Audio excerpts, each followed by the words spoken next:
Welcome to today's video. I'm making a quick video, talk a little bit about exercise selection.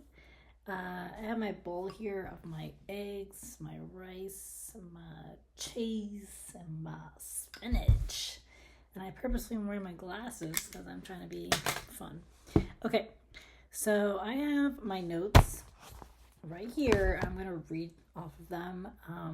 So when it comes to exercise selection, picking exercises for your goals, it can get a little overwhelming, I think, for a lot of people because there's a lot of exercises nowadays where, especially with machines, there's a lot of, creative stuff that you can do to keep your training interesting and to kind of keep you on your toes. So it has its pros and cons, right? So, the pros of having different exercises is, you have variety.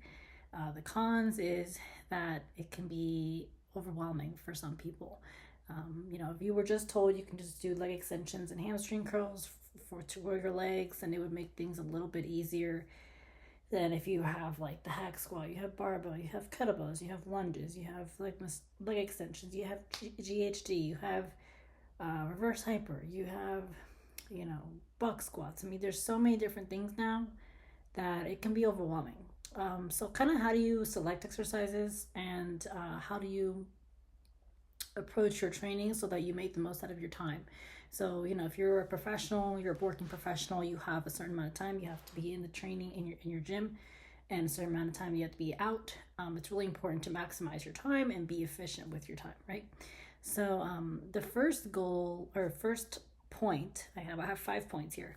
So the first point is your goal should be adherence. So your goal when it comes to exercise selection should be choosing exercises that help you stick to your training, right? You don't want to choose things that you don't really look forward to doing. Now, that's not to say to avoid doing certain exercises because you just flat out don't like anything, because you are going to have to do things that you don't want to do to get to where you want to go. That's just part of life. Sometimes you got to sacrifice pleasure for future success, also called delayed gratification, right? So, you want to focus on adherence. You want to focus on exercises, generally speaking, that help you stick to it for the long term. So, for example, if you are really into CrossFit, then stick to CrossFit. If you're really into, something like what I'm into, like heavy lifting, like powerlifting, then stick to powerlifting. If you're into sports like soccer or hockey or swimming or football or whatever sport, any contact sport or jiu-jitsu, focus on that because you can see results with your sports. You can, balance it out with your weights. So do 30 minutes weights and then 40 minutes of your sport. It's going to be a little bit more difficult to track your progress if you just do sports than if you were to do like weights and just straight up cardio, but it's doable. So, the goal is always adherence. You want to think in terms of adherence. What will help you stick to your plan? There's a lot of people that love at-home workouts. They don't really like to go to the gym, and that's what works for them. If that's what works for you, perfect. Stick to it. That's the key to long-term success. Okay, my second point is to pick movements that you best respond to, and that work in your favor, work in your leverage's favor. So it kind of ties into my first point, but mainly you want to. What I'm trying to get at with this is, for example, I come from powerlifting, so there's people that are super tall, and we're talking like 6'7", right? They probably are not gonna like deadlifting, for example, or they're not gonna like squatting, because the distance for them to travel, moving the weight, is much more greater than somebody that maybe has a little bit more of their advantage or their leverages in their favor. So that's kind of one way to think about things when you're choosing an exercise. Is you want to pick exercises that are going to be in favor to you. So if you are naturally very skinny or very thin and tall, then you may, and you play sports, then you may kind of stick to that. If you are naturally really bulky and you might be very strong and you don't really like weights, but maybe you like wrestling, then maybe you can stick to doing a lot of wrestling, doing a lot of jujitsu. You can do a lot of training training that way.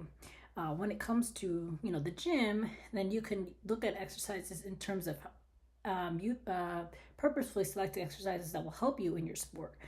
That way it has a carryover, also called specificity of training, so that, again, you make the most use of your time. But for the general population, I would say that, you want to pick exercises that are in your favor. So if you can't, you don't have to squat, for example, to grow your legs. You can do leg extensions, you can do lunges, although technically lunges, in my opinion, are squats. It's just a different way. You can do GHD, which is the glute ham developer. You can do reverse hyperextensions, really great for the hamstrings and for the butt, for the glutes. So, there's different ways that you can manipulate your training so that you can still achieve a certain look or achieve a certain outcome from it.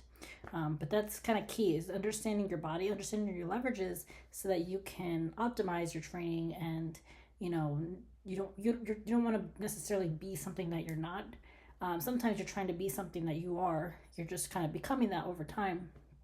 But you need to figure that out for yourself, is which one are you? Are you trying to be something you're not, or are you trying to become something that you believe you are? So I'll give you an example with that. Some people they really want to be like powerlifting, and they feel that their leverages are in their favor. They feel that, they have the mental capacity, stamina to sustain the journey, if you will. With that, if you feel that you're not where you want to be in terms of your strength, you are trying to become something that you think you are. That's an example of you trying to become something that you maybe truly are. In the case of, maybe if you're somebody that's like trying to powerlift just for the sake of trying to be cool, and you're not like really into it, then you're trying to be something that you're not. So it's kind of figuring out which category that you're in. Okay, my third point is, does the movement match your ability? So what I mean by this is, basically it's like the same thing as number 2, but ultimately, does the movement match your ability to actually do it? So for example, if you have maybe some knee pain and going upstairs is like really hard or just a little much, then don't do it, right?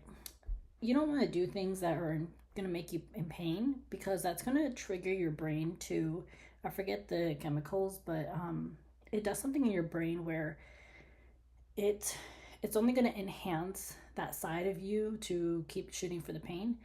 And you don't want that, right? Anytime you feel pain, you want to stop immediately, okay? Because pain is only going to result in more pain, and you're going to really delay your ability to heal. So, you want to do things that are in your ability, in your capability in that point in time. So, for example, if you can't squat to depth right now, it doesn't mean you will never squat to depth. You can always work towards it. And some pessimists will say that's not true. Well, there's a reason why there's pessimists in the world, and we all need pessimists. We all need optimists. We need both. But just because you can't do something right now doesn't mean you'll never be able to do it. It's just a matter of strategy, dedication, and a plan. So that's number 3. Number 4, basically it's kind of what I said for number 3. It's pain and movement. You want to train until until the pain starts. Pain in terms of like it starts to get hard, but not pain in terms of like an injury. Okay, you don't want to feel that pain where you literally can't lift your arm up because maybe your bicep is torn. That's not the kind of pain I'm referring to. I'm referring to kind of the pain of like when you're doing 20 bicep curls and all of a sudden you feel like this tension building up. Some people would consider that pain. I consider it more of like tension. So, but ultimately your body doesn't want to feel that discomfort, that pain. Again, I'm not referring to pain as an injury. I'm referring to pain as in struggle and the burn, so to speak. Your body doesn't want to feel that naturally because it's very unnatural. It's an unnatural feeling to experience So what does your body do? What does your mind do? Is it you tell yourself like, I can't do anymore because it hurts or it's like becoming a lot. But you know, you're gonna have to push yourself to an extent to see results, right? Because you're gonna have to get to that place of pain or discomfort or struggle so that you can grow. That's how muscle is grown. Okay. But for example, I'll give you an example. Some people don't like to squat. Some people don't like to do legs because legs can be very painful. It can be a lot for some people. So, you know, how do you shift your mindset and get over that hump so that you can go train your legs and kind of deal with what you're feeling? That goes into choosing the right exercises. So maybe you can start with your favorite exercise. Maybe you can start with, if you love to run, you can start with running for your leg day. Or maybe you love squats, you know, start with squatting as the first part of your training for that day. Or maybe you love box jumps, start with box jumps. You know, try to start with a thing that maybe you like the best first, and then once you get into the groove and once you get into the groove, you get the momentum going, then you're going to be more inclined to do other exercises because you feel good about yourself. So you always want to kind of think of it in that light. So if you're really into heavy lifting, then you can start with heavy squats. If you're really into like lifting lots of, you know, heavy squats, doing heavy squats, that's like your thing, then start with that. And then you can do your accessories afterwards to further yourself towards your goals. Okay, my last tip for exercise selection is try to pick exercises that require brace stabilization and control. So brace stabilization is basically, so you have your trunk. So if you take off your arms, take off your legs, whatever is left is your trunk. And your trunk is just like a tree, right? You need the tree trunk to support the branches, to support the tree. Without the strong foundation, it's going to be really hard to, do anything really, right? So you need that strong foundation, that strong trunk, so that you can squat, so that you can run, so that you can go upstairs, so that you can do laundry, so that you can pick up your dog, whatever.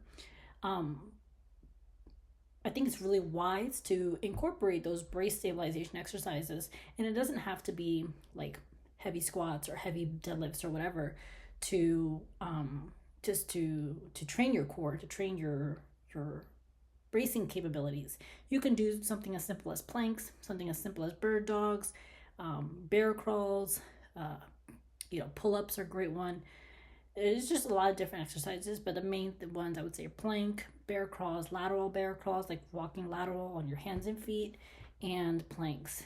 If you're into heavy weights, then obviously you can do, not obviously, but what you can do is you can squat, you can bench, and you can deadlift, because those are really loading your body in primarily the sagittal plane. So if you're gonna do that, you're gonna do heavy squats, bench. You're gonna do heavy squat, bench, deadlift. Then you're also going to want to train your body laterally. So lots of abductor, adductor exercises, the machine where you open your legs, you close your legs. But really, with the brace stabilization, pick an exercise that you can do 3 days a week or so that challenges your core, challenges your trunk, so that you can have a good stabilization muscles, both the rectus abdominis, basically your abs, and your obliques. Once you kind of incorporate that, you'll start to notice things are so much easier to do in your day-to-day life, because you are stable in the midsection of your physique and your body. So those are some of my tips for exercise selection. I hope that was useful. Please consider liking this video and subscribe to my channel. It really helps my page out. If you're interested in the program, you can email me below, or if you're interested in a consultation call, you can click below for more information. And thank you so much for watching and supporting my page. If you have any questions, feel free to email me or message me below, and then check me out wherever else I am. And I'll see you in the next video.